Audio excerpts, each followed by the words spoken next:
Et donc, c'est moi qui suis très honoré d'avoir été invité à cette journée. Nous, on vient plutôt du milieu des sciences techniques. On est des agronomes, des énergéticiens, etc. Et mettre un pied dans le monde des SHS, pour nous, c'est intéressant. Et ceux qui me connaissent savent que depuis des années, je milite pour que dans nos journées recherche-industrie, recherche-innovation du Club du Gaz, on ait une session dédiée au SHS. Voilà. Mais ce n'est pas un combat très facile toujours, pas par mauvaise volonté, mais parce que c'est des univers qui ont encore un peu du mal à travailler ensemble. Voilà. Cette fois-ci, en mars, il y aura Absolument. Merci Alice. Voilà, donc le programme Metalae, comme ça a été dit, donc c'est un consortium d'un certain nombre d'acteurs. Alors nous, on est des acteurs de terrain, on accompagne au quotidien des porteurs de projets de méthanisation, principalement du monde agricole. Donc vous avez Elle en Bretagne, vous avez la Chambre d'agriculture du Maine-et-Loire, vous avez les lycées agricoles, donc on a 5 lycées agricoles en France qui ont des méthaniseurs. Donc nous, on a travaillé principalement avec le lycée de Périgueux qui réunissait tout ce collectif. Voilà, l'association TRAM qui accompagne aussi les agriculteurs, qui animait jusqu'à présent l'association des agriculteurs méthaniseurs de France, donc Solagro, engagé depuis 40 ans dans les transitions agroécologiques et énergétiques, Méthanéo, qui est un industriel du domaine, et puis le CERF France, donc le CERF France de la Sarthe et de la Mayenne plus précisément. Voilà, donc le projet qu'on a voulu bâtir, qui s'appelle Metalae, donc ça veut dire la méthanisation, levier pour l'agroécologie, point d'interrogation.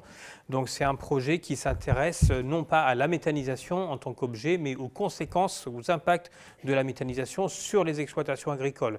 Donc contrairement à beaucoup de projets de recherche jusque-là sur la méthanisation, où on s'intéressait à la méthanisation, donc qu'est-ce qu'on met dans le méthaniseur, qu'est-ce qu'on fait de ce qui sort, combien ça coûte, quels sont les impacts, quels sont les ACV de la méthanisation, etc.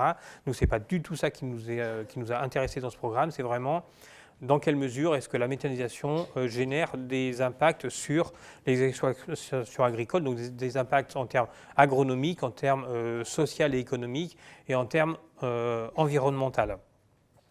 Donc j'ai appelé ça une évaluation panoramique des impacts de la méthanisation, c'est-à-dire qu'on a cherché à balayer le plus large possible. Donc quand on balaye très large, on ne peut pas creuser très profond à la fois, sinon il faut des grosses pelleteuses. Et donc c'est vraiment une vision assez panoramique.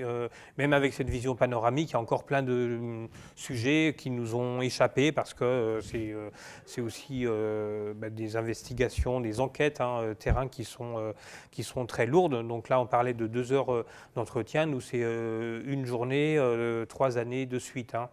Avec plusieurs enquêteurs, avec aussi une approche quantitative importante, c'est-à-dire qu'on a rentré toutes les données chiffrées dans nos modèles pour faire des bilans agronomiques, environnementaux, énergétiques, etc. Donc ça demande à croiser plein de choses, faire des bilans équilibrés, c'est pas simple, il faut avoir vraiment beaucoup de données. On a croisé avec les données comptables, on a ouvert les livres comptables des entreprises, etc. Voilà. Donc 6 partenaires, 4 ans de programme. Donc c'est un programme qu'on avait imaginé déjà, le temps de montage, etc. Ça fait 6 ans à peu près qu'on se pose des questions, nous, en tant qu'acteurs de terrain, sur qu'est-ce qu'on est en train de bâtir avec le monde agricole. Est-ce que ça va dans la direction qu'on voulait? Est-ce qu'il y a des effets secondaires négatifs qu'on aurait mal appréhendés et qui pourraient dégrader beaucoup tous les intérêts qu'on peut imaginer dans la méthanisation? Donc un programme sur 4 ans, coordonné par Solagro, la méthodologie assurée par TRAM, les enquêtes assurées par Elle, TRAM, Solagro, Méthanéo à l'époque, etc. L'analyse technique, donc agronomique, menée par la Chambre d'agriculture, l'analyse socio-économique par le CERF France et l'analyse environnementale par Solagro. Et tout le monde a participé à tout le travail ensuite de communication, de formation, de vulgarisation, piloté par le réseau des lycées agricoles, donc avec le soutien financier d'abord du ministère de l'Agriculture, dans le cadre d'un programme CASDAR, et également avec une participation de l'Agence de l'eau Adour-Garonne et de l'ADEME. Voilà. Donc le panel des exploitations qui ont été enquêtées, donc 45 exploitations, on ne le voit pas très bien à l'écran, hein, mais aussi bien des projets, sur des projets collectifs, donc on a 4 projets collectifs et des projets individuels. Sur les projets collectifs, on doit avoir une vingtaine d'exploitations agricoles engagées sur des projets collectifs. Donc c'est à peu près moitié en collectif, moitié en individuel, en nombre d'exploitations agricoles. Beaucoup de projets dans l'ouest de la France, mais aussi dans les régions céréalières du bassin parisien, un peu dans le sud-ouest, en Alsace, en Rhône-Alpes, en Auvergne, etc.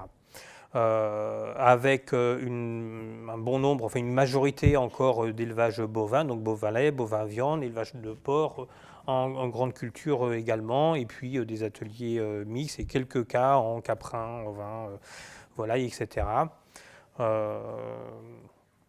Donc on a essayé de construire un panel qui soit diversifié, mais qui ne se veut pas du tout représentatif de ce qu'est la méthanisation aujourd'hui, ni encore moins de ce qu'est l'agriculture française. Voilà, on voulait simplement avoir des cas dans la plupart des OTEX concernés par la méthanisation.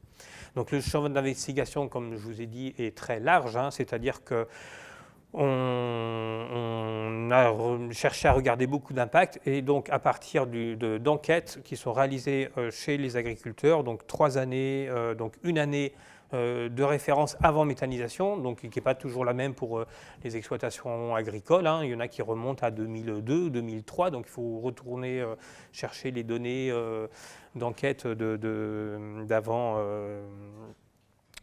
Et puis 2 années avec méthanisation, donc 2015 et 2016, sachant que ces 2 années qui, du point de vue agricole, sont un peu particulières, avec des conditions météorologiques très défavorables, hein, avec des diminutions de rendement un peu partout, donc ils ne sont pas représentatifs d'une moyenne, mais en agriculture, c'est aussi ça la question, c'est comment on fait une comparaison sur 2 années qui sont complètement différentes du point de vue des marchés, du point de vue des conditions météorologiques, etc., etc. Donc les données viennent des enquêtes auprès des agriculteurs appuyées dans la mesure du possible, comme je vous disais, sur des documents comptables avec des questions à la fois quantitatives, qualitatives, 40 monographies individuelles. On a réalisé ensuite dans les livrables une fiche par axe d'étude, une synthèse technique par effet levier, des outils de communication.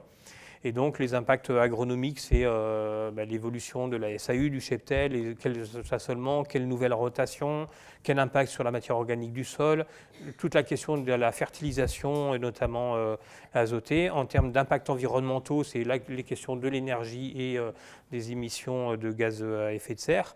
Et puis les impacts économiques et sociaux qui sont l'objet de ma présentation, on a cherché à travailler, même si on n'a pas trouvé des réponses à tout, hein, travailler sur les questions purement économiques, mais aussi surtout d'organisation du travail, d'emploi, la transmissibilité des exploitations agricoles, l'autonomie, la perception par les agriculteurs du milieu, etc. Voilà, donc la situation de départ, d'abord on part de problématiques exprimées par les agriculteurs qui sont en fait très diverses, hein. On a des cas où ce qui domine, ça va être les questions de contraintes réglementaires, ça peut être des questions de gestion des fluents, ça peut être des difficultés techniques, ça peut être des problèmes de prêteurs de terre, hein, donc de contraintes sur l'épandage des effluents d'élevage, des questions d'enclavement de l'exploitation, de dispersion du foncier agricole qui posent aussi des problèmes de répartition des engrais de ferme, hein, donc fumier lisier sur l'ensemble des terres cultivées. Ça peut être des questions de charge de travail, de manque de main-d'œuvre, de gestion de la fertilisation, de variabilité du revenu ou de manque de revenus. Ça peut être des problématiques de conversion à la bio, ça a été évoqué aussi tout à l'heure, des problématiques de recherche d'une autonomie fourragère, enfin alimentaire, fourragère, des problématiques d'installation. Donc les problématiques sont d'abord très nombreuses, hein. Et puis les objectifs, ils sont aussi variés. Donc évidemment, il y a des objectifs de nature économique, hein, qui apparaissent pratiquement systématiquement dans toutes les formes, tous les OTEX, hein, ce qu'on appelle les orientations technico-économiques, hein, les OTEX. Et donc, il y a des questions de dégager un revenu ou maîtriser les marges, mais c'est aussi souvent des questions d'amélioration technique. Beaucoup l'organisation du travail aussi qui arrive en tête dans les objectifs. Dégager du temps, ça rejoint aussi ce qui a été évoqué. Et puis la question de la diversification, qui finalement n'est pas une problématique qui apparaît systématiquement, hein, contrairement à ce qu'on aurait pu imaginer. En tout cas, ça c'était les objectifs initiaux, et encore une fois sur un panel d'installations qui ont été réalisées déjà aujourd'hui, enfin avant 2014 ou même 2013 pour la plupart. Hein. Voilà. Donc les principales évolutions des exploitations, donc sur les aspects de structure, hein, donc on n'a pas de signe particulier d'intensification. Une des craintes c'était est-ce que la méthanisation favorise l'intensification au sens où on va réduire le pâturage pour avoir plus de fumier, par exemple, etc., etc. Donc on ne voit pas ça spécialement, hein. On n'a pas d'augmentation de la SAU supérieure à ce qu'on aurait sur la moyenne nationale, ce serait plutôt le contraire.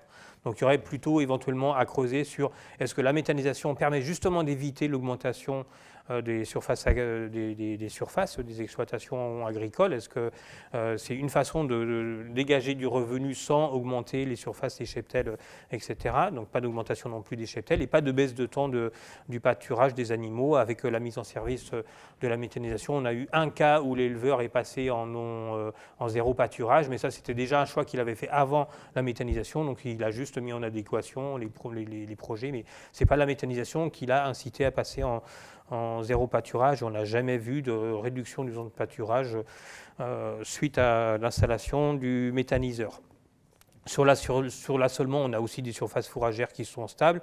On a des surfaces en couvert, hein, donc les fameuses cives, hein, qui sont en augmentation plutôt. On a des rotations qui ont tendance à augmenter, donc on a gagné 0,3 années jusqu'à 1,4 ans sur une bonne moitié des exploitations. Beaucoup ont diversifié leur rotation et certains ont mis en place une deuxième rotation. Donc il y avait une rotation dominante et ils ont changé pour mettre en place une deuxième rotation. Et donc plus les rotations sont longues et diversifiées, plus c'est intéressant du point de vue de l'agroécologie, hein, pour contextualiser. Voilà. Quelques résultats sur les principaux indicateurs agronomiques et environnementaux. Donc nous, à Solagro, c'était notre tâche, hein, les indicateurs environnementaux. Donc j'ai juste une diapo là-dessus. C'est quand même important de rappeler, de montrer ce qu'on a trouvé. C'est-à-dire qu'on a globalement un moindre recours à la fertilisation minérale. Donc on a 20% de diminution de la consommation d'engrais minéraux. Ça ne s'est pas traduit par une augmentation par exemple, de massives d'importation d'azote d'origine organique, parce qu'on a une baisse du solde azoté aussi de 10% du bilan global. Donc ça veut dire que c'est globalement une meilleure efficacité azote qui se traduit ensuite par une diminution de l'utilisation d'engrais minéraux. Ce n'est pas un transfert du minéral vers l'organique et avec un bilan qui pourrait par contre se dégrader, etc. Donc là, c'est plutôt le contraire qu'on constate. Donc c'est globalement une meilleure valorisation de l'azote, une diminution globale de la volatilisation d'azote, et à commencer par la volatilisation d'ammoniac sous bâtiment. C'est quand même la principale source d'émissions d'ammoniac en France. On note aussi qu'il y a encore des marges d'amélioration et puis surtout la période d'apprentissage. Hein, on met parfois plusieurs années avant de retrouver un nouvel équilibre sur la fertilisation azotée parce que ça change les choses. Et en bio, par exemple, hein, on le voit, si on améliore la fertilisation azotée, on ne peut pas jouer sur le paramètre qui est j'achète moins d'engrais parce que par définition, on n'en achète pas. Donc ça veut dire qu'il faut trouver d'autres paramétrages de l'agrosystème et ça demande un peu du temps parce que ça demande à modifier la rotation, rajouter des légumineuses dans l'assolement par exemple, ou augmenter les exportations, etc. Donc une meilleure répartition de la surface amendée en matière organique par rapport à la SAU, ça veut dire qu'on va mieux répartir les engrais de ferme, enfin le digesta par rapport à la situation antérieure, ce qui est aussi un facteur de meilleure adaptation de la quantité de matière organique et donc d'azote organique sur l'ensemble de la SAU. On n'a pas d'impact sur la matière organique stable du sol. On a une légère diminution de la consommation d'énergie brute, donc à la fois énergie par hectare, énergie par calorie produite, hein, calories alimentaires produites. On a une forte réduction de la consommation nette, donc ça c'est quand on intègre la quote-part de la production d'énergie par l'exploitation agricole. La consommation d'énergie brute, c'était est-ce qu'on n'a pas des effets, par exemple, qu'on va cultiver des cives, on va augmenter la quantité de fuel pour le tracteur, etc. Est-ce que ça ne va pas dégrader le bilan global de l'installation? En fait, on voit que non, parce que oui, il y a des postes qui augmentent, mais il y a des postes qui diminuent. Donc globalement, on a plutôt un effet qui est positif. Donc on rajoute la production d'énergie renouvelable liée à la méthanisation. Mais évidemment, on a une forte réduction de cette consommation nette, voire on a même des fermes qui sont aujourd'hui à énergie positive, qui produisent autant d'énergie qu'elles en consomment. Et on a la même chose sur les émissions brutes de gaz à effet de serre. Donc on a plutôt une réduction des émissions brutes de gaz à effet de serre. Et donc on ajoute l'effet de substitution de gaz fossile par du gaz d'origine renouvelable. On a une forte diminution des émissions nettes et on a même une exploitation agricole qu'on peut qualifier de climatiquement neutre, entre guillemets, c'est-à-dire que l'ensemble de ces émissions sont compensées par la substitution et puis par l'effet stockage de carbone dans les sols, enfin différents effets. Voilà. C'est important aussi quand on aborde ces questions, notamment sur l'analyse socio-économique, mais aussi sur le reste, de bien différencier les différentes typologies d'installation. C'est-à-dire qu'on a pas mal travaillé sur le croisement de différents critères pour établir des typologies. Donc vous avez le type 1, c'est des installations individuelles intégrées dans l'exploitation où l'agriculteur est investisseur, apporteur de matière et exploite lui-même son installation. Donc ça, c'est vraiment ce qu'on appelle la méthanisation à la ferme. Il y a une variante du type 1 qui est le type 2.1, qui est la même chose, mais avec une structure qui est juridiquement indépendante. Et puis ensuite, vous avez les trois typologies de projets collectifs, avec ce qu'on appelle le petit collectif, enfin le collectif agricole, où on a forcément une structure qui est juridiquement indépendante des exploitations agricoles, où les agriculteurs sont les investisseurs majoritaires, sont les apporteurs de matières et exploitent eux-mêmes l'unité de méthanisation, en général en se répartissant le travail, etc. Le type 2-3 qui est la même chose mais avec une exploitation qui est déléguée en tout ou partie à un prestataire, et puis le 2-4 qui est où les agriculteurs ne sont qu'apporteurs, donc l'investissement réalisé par une société tierce, un opérateur de l'énergie ou des déchets, etc. Et l'exploitation du site est aussi déléguée à un prestataire. Donc vous voyez qu'on a une répartition aussi du nombre d'exploitations, pas équivalente, mais on en trouve un peu dans tous les cas de figure. Voilà. Donc en termes de principaux résultats, donc d'abord la question de l'autonomie pour un agriculteur, la question de l'autonomie c'est un élément clé. Donc l'autonomie en fertilisants azotés augmente, donc ça c'est lié à ce que je vous disais tout à l'heure sur le fait qu'on réduit l'achat d'engrais azotés parce qu'on va mieux valoriser les engrais de ferme et puis on va avoir éventuellement des apports d'azote organique de l'extérieur. On va augmenter l'autonomie énergétique et ça c'est particulièrement intéressant quand on va pouvoir chauffer ses propres bâtiments ou mettre en place du séchage de fourrage, parce que le séchage de fourrage, lui, participe à l'amélioration de l'autonomie fourragère. L'autonomie fourragère, donc à la fois en quantité, on a observé qu'on améliorait la production de fourrage, parce qu'on augmente les rendements en apportant du digestat par rapport aux engrais de ferme précédemment. Et on améliore aussi la quantité et surtout la qualité du fourrage, donc l'appétence, donc leur valorisation par les ruminants en cas de séchage. Et le séchage, dont on a quelques cas où le séchage a été rendu possible grâce à la méthanisation par récupération sur les groupes électrogènes de la chaleur qui est cogénérée. On a aussi une diminution des achats de concentrés, donc ça c'est surtout pour les bovins lait et bovins viande de l'ordre de 10%, grâce donc à l'augmentation de la qualité et de la quantité des fourrages produits. Donc tout ça, ça participe aussi à une augmentation de l'autonomie fourragère. Et puis on a aussi plus de souplesse dans la gestion de l'exploitation, avec des nouvelles stratégies d'approvisionnement fourrager avec les cives. Donc on perçoit souvent les cives comme étant potentiellement en concurrence avec l'approvisionnement en fourrage. En réalité, il y a une stratégie fourragère globale dans laquelle on produit à la fois des cives plus des ressources fourragères classiques, herbes, maïs, ensilage, etc. Et le méthaniseur est un des exutoires pour ces ressources fourragères. Et donc ça offre une souplesse supplémentaire. Je ne vais pas développer, je n'ai pas trop le temps et vous me dites si je dépasse le temps imparti, mais voilà. Et puis, on a aussi des stratégies de valorisation, des refus d'alimentation, des fourrages qui ont été dégradés ou qui sont un peu anciens, des ratés de culture, des cultures qui ont été salies, qui sont difficilement commercialisables. Ben, du coup, ça joue sur 1% des volumes, hein. Mais c'est des stratégies aussi qu'on observe comme ça sur l'utilisation de matières qui sont plus utilisables soit pour l'alimentation du bétail, soit à la vente à la coopérative, par exemple. Voilà. Donc, deuxième critère, c'est en termes de métier et en termes d'innovation. Donc, c'est aussi la méthanisation, comme ça a été très bien dit, ce n'est pas un projet connexe ou annexe à l'exploitation agricole, ça participe vraiment du cœur du métier de l'agriculture. C'est vraiment un projet qu'on intègre dans le processus de production. Donc, ça oblige les agriculteurs à réfléchir sur le système agricole dans sa globalité. Donc, on a très bien vu la différence d'approche entre les agriculteurs photovoltaïciens où on mettait des panneaux photovoltaïques sur les toitures agricoles et les agriculteurs méthaniseurs.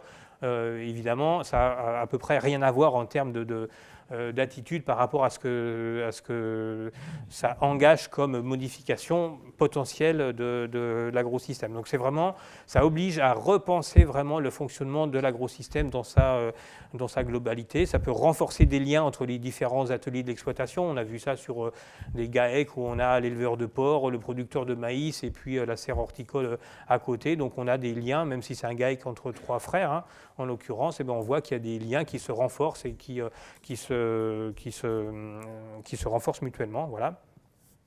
On va aussi modifier les rotations alors pour intégrer les cives, aussi pour augmenter l'autonomie fourragère. On va tester des nouveaux matériels et des nouvelles techniques. Par exemple, ça incite les cives à tester des techniques de semis sous couvert. On va modifier donc globalement les assolements pour s'adapter aussi aux propriétés des digestats. Et donc globalement, c'est des nouvelles pratiques en matière de fertilisation et d'amendement qui sont aussi nécessaires. Donc c'est à la fois une contrainte parce qu'il faut s'adapter, donc il faut changer, mais c'est aussi des opportunités parce que le fait de changer en soi peut aussi ouvrir des nouvelles pistes qui n'avaient pas été, qui étaient jusqu'à présent compliquées ou voire pas possibles, hein. Et puis il y a aussi des nouvelles pratiques dans la conduite des élevages, donc la modification du paillage, la fréquence des curages. Donc ça c'est quelque chose qui n'était pas forcément soupçonné au départ, c'est-à-dire que le fait qu'on a besoin de matière aussi fraîche que possible pour avoir autant de gaz que possible dans le méthaniseur, ça incite à curer beaucoup plus souvent les bâtiments, et donc il y a moins de dégagement d'ammoniac, il y a moins de mouches aussi parce qu'on sort le fumier avant que les mouches, enfin que les œufs aient eu le temps d'éclore, etc. Donc la réduction du nombre de mouches, c'est quand même quelque chose qui est important. Je ne sais pas s'il y a eu des travaux là-dessus sur l'impact de la nuisance due aux mouches dans les zones d'élevage, voilà. Et puis conséquence aussi de tout ça, une forte diminution des antibiotiques. Alors il y a un mouvement général en élevage pour réduire les antibiotiques, mais là on voit qu'il y a un effet. Alors c'est des corrélations, c'est pas forcément des relations de cause à effet, mais en tout cas on constate que après la mise en place de la méthanisation, il y a moins de mortalité, il y a moins de maladies dans les élevages, etc. Et on pense que c'est en partie dû à ça, hein, ces moindres dégagements d'ammoniac dans les bâtiments, etc. etc. Toujours sur la thématique métier-innovation, donc c'est aussi, du point de vue des agriculteurs, hein, ce qu'ils expriment, c'est un regain d'intérêt pour le métier, en lien avec une plus forte technicité, une revalorisation du métier d'agriculteur, toute une recherche de solutions innovantes, un enrichissement personnel, une question de fierté aussi, de faire aboutir des projets d'envergure. Alors, ça veut dire aussi ce que ça veut dire, c'est-à-dire que ça peut être très compliqué et en gros, il faut quand même se le mériter. Et donc voilà, donc le petit nuage de points qui sort de tous ces entretiens, ça ressemble à ça. Donc vous voyez que la tonalité du point de vue des agriculteurs, c'est quand même très, très positif, quoi. Ensuite, on a regardé les questions de coopération et de lien généralement avec le territoire. Donc ça concerne surtout les projets collectifs évidemment, mais pas uniquement. Même les projets individuels sont en relation avec beaucoup d'acteurs sur le territoire, y compris des acteurs qui sont nouveaux, à commencer par tout l'univers de l'énergie. On voit aussi des organisations de partage du travail, de partage des investissements, d'échanges paille-fumier digesta, d'assolements partagés, de plans d'épandage collectifs qui font 5000 hectares par exemple, qui permettent aussi, enfin qui offrent une souplesse et un intérêt assez extraordinaire pour la bonne maîtrise de la fertilisation organique, des séchoirs collectifs de fourrage aussi, etc. Voilà. C'est aussi beaucoup de contacts avec d'autres acteurs, donc à commencer par l'industrie agroalimentaire, les collectivités locales, mais aussi les coopératives. Un intérêt aussi souvent de la part de publics non agricoles qui viennent découvrir ce nouvel objet qui est la méthanisation agricole, aussi avec une image rénovée. Et puis pour les établissements agricoles, donc le cas de Périgueux, c'est clairement la pérennité du lycée agricole de Périgueux était liée à la maîtrise des odeurs sur l'atelier d'abattage de canards, et le méthaniseur a répondu à cette problématique, d'où la possibilité pour le lycée de rester dans une agglomération qui, au cours des années, s'est développée autour du lycée et qui devenait un facteur de non-cohabitation, de cohabitation impossible, quoi. Alors je passe parce qu'il ne me reste plus beaucoup de temps. Donc vous avez ici les incidents sur le voisinage, mais comme on ne voit pas très bien la diapo, je vais passer. Il y a toute la question des relations contractuelles aussi. Dans quelle mesure est-ce que les relations contractuelles entre les agriculteurs et puis un certain nombre d'acteurs économiques de leur environnement sont un facteur de sécurité ou au contraire de rigidité, de mise sous tutelle, etc. Donc en fait, ce qui apparaît, c'est que la sécurisation des échanges par des formes de formalisation qui peuvent être diverses, c'est plutôt une source de renforcement des liens sociaux entre les acteurs d'un territoire. Après, évidemment, il faut être vigilant sur la pérennité des apports exogènes.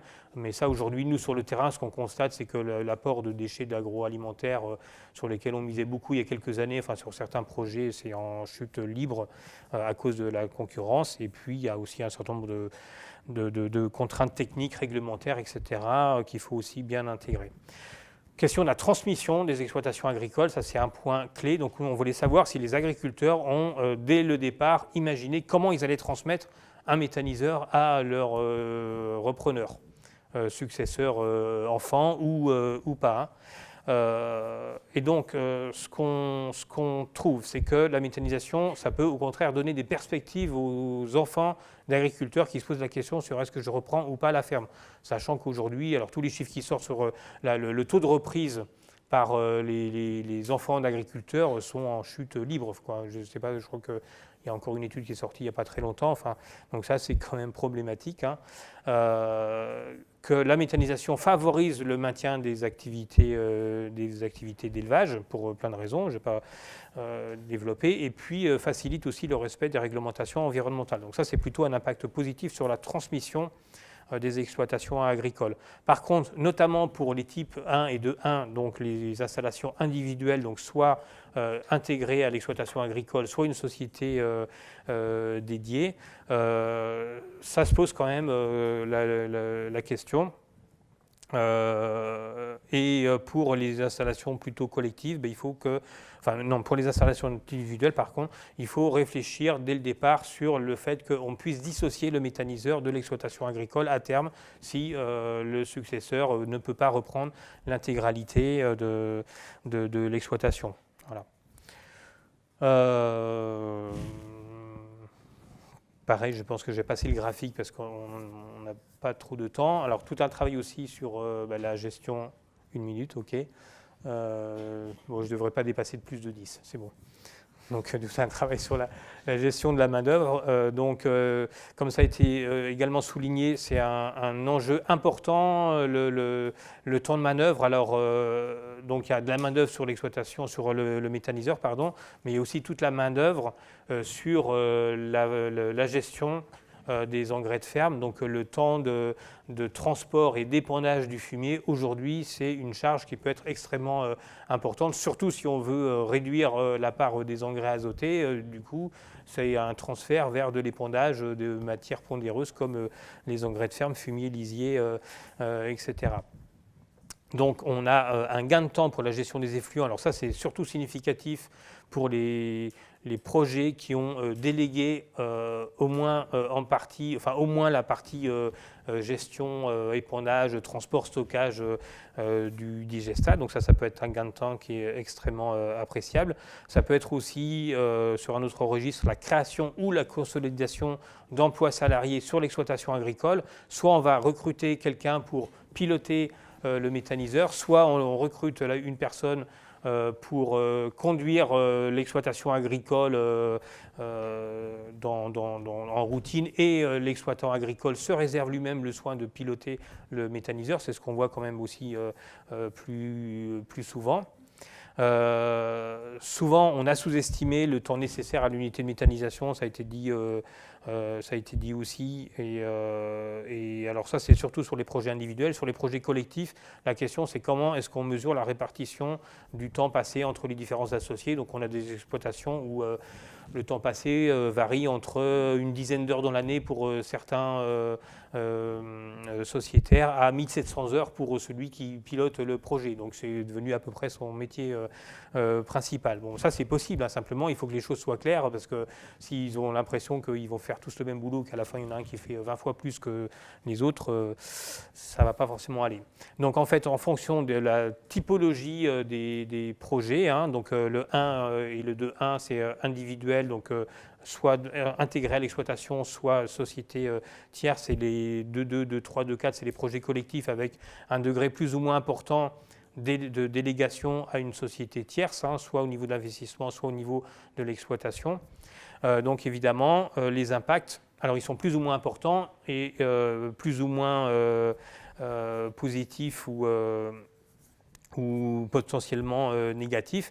Et bien évidemment, des projets où l'agriculteur a investi lui-même, il espère un retour sur investissement, mais il doit y passer beaucoup plus de temps. Donc voilà, et les projets où on a beaucoup délégué, le retour sur investissement est beaucoup plus faible puisqu'on a délégué, mais en même temps on a sécurisé, à la fois réduit le temps de travail et puis sécurisé la prise de risque. Voilà. Donc c'est un peu logique, hein, plus on fait soi-même, plus on prend de risque et plus on espère du gain, et plus on délègue, plus on est en sécurité, mais moins on peut espérer de plus-value éventuelle. Voilà.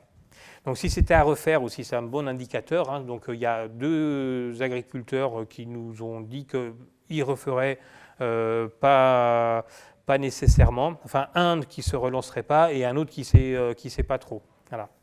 Alors c'est 2 agriculteurs qui sont dans le même projet collectif, mais qui sont un petit peu loin du projet, etc., avec des contraintes donc, qui sont importantes pour la valorisation du digestat. Donc, mis à part ces 2 cas-là, la plupart repartiraient, mais avec des modifications qui sont plus des modifications d'ordre technique. Hein, encore une fois, il s'agit vraiment de la première génération des agriculteurs méthaniseurs, avec des process pas encore stabilisés, avec aussi un certain nombre de difficultés, etc. Donc malgré ça, malgré le fait qu'on était encore sur un stade assez pionnier de la méthanisation agricole, leur bilan à eux est positif à beaucoup de points de vue. Et donc, voilà. Et donc je termine juste avec un petit témoignage. Donc, sur méthanisation et agriculture biologique. Hein. Donc c'est un agriculteur qui nous explique dans quelle mesure est-ce que son projet de méthanisation est associé étroitement avec une transition vers l'agriculture biologique, hein, parce qu'on a de l'azote minéralisé d'origine organique qui est disponible. On peut mieux gérer les cultures sales, on peut augmenter l'autonomie. Les cives apportent une meilleure protection au sol, donc c'est aussi un facteur de réduction des contraintes de désherbage, etc. Donc c'est pour dire que nous, on a regardé morceau par morceau, mais il faut aussi avoir une vision systémique, hein, et cette vision systémique, aujourd'hui, les agriculteurs, en tout cas nous, ceux qu'on accompagne sur le terrain et ceux qu'on a vus dans Metalae, ont, à mon avis, cette vision systémique. On sait que tout est lié à tout, et donc ce n'est pas du tout des projets qui sont plaqués sur les exploitations agricoles, c'est vraiment inséré dans le contexte. Voilà, merci. Merci beaucoup. Donc, le temps pour quelques questions de 5 minutes.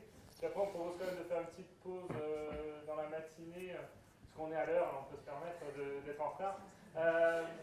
Du coup, peut-être 2-3 questions, et puis pour les autres questions, peut-être faire ça pendant la pause, si vous en avez. On n'a toujours pas de micro pour l'instant, mais on va pour la prochaine. Oui. Impacts sur les changements de rotation, est-ce que ça change la nature des cultures faites et aussi en termes de rythme,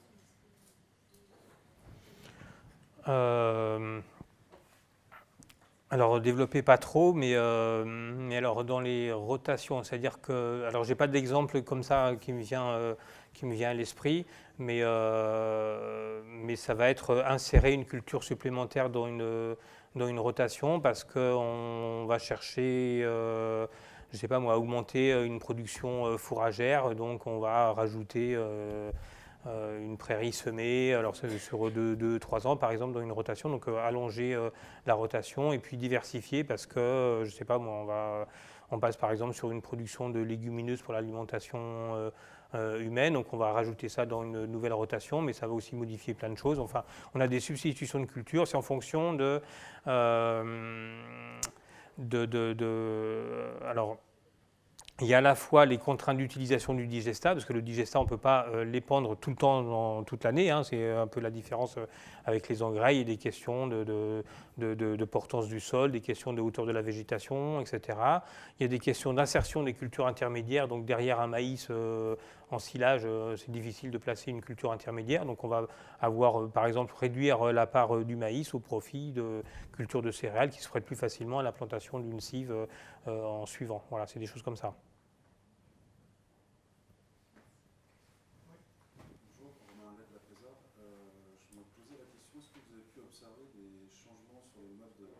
D'organisation entre les différents acteurs. Il y a une liste très importante de nouveaux acteurs qui vont entrer avec un projet de méthanisation. Est-ce que vous avez pu observer des nouvelles modalités de gouvernance ou d'engagement des uns avec les autres? Oui, alors c'est des modalités de gouvernance qui peuvent être nouvelles ou qui peuvent s'appuyer déjà sur des expériences passées, hein. Alors surtout sur les collectifs agricoles.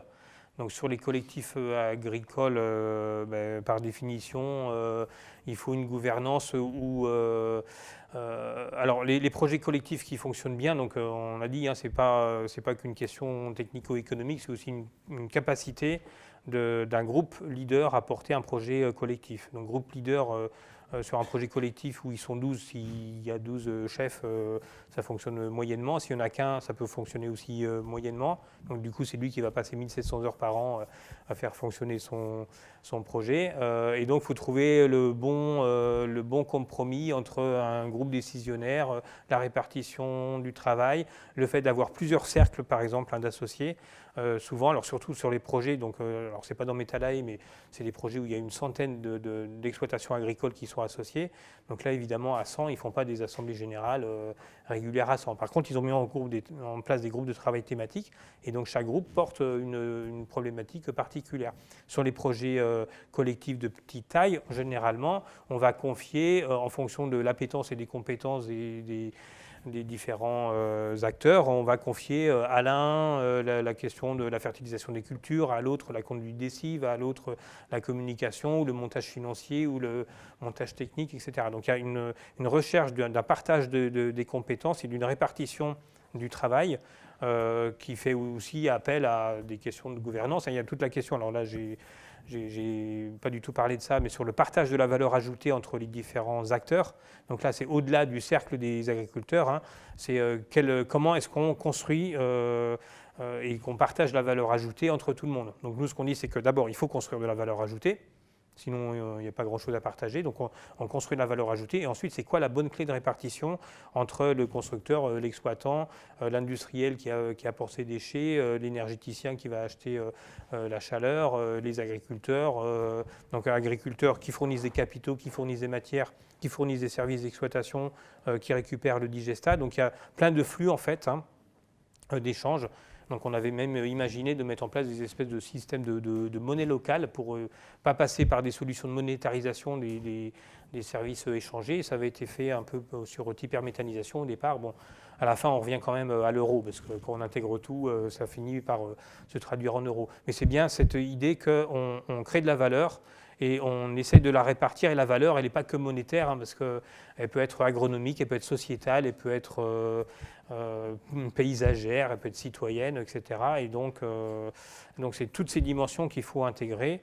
Et nous, on insiste aussi sur l'idée que les registres ne peuvent pas forcément se compenser. Ce n'est pas parce que vous allez donner de l'argent pour compenser une baisse de fertilité du sol que l'agriculteur va l'accepter pour autant. C'est des choses qui sont qui ne sont pas monétarisables. Voilà. Donc il faut compenser des baisses de valeur ajoutée éventuellement dans un registre équivalent. Si vous avez un impact agronomique, il faut compenser par quelque chose qui aura un impact agronomique positif supérieur à celui que vous allez dégrader. Voilà.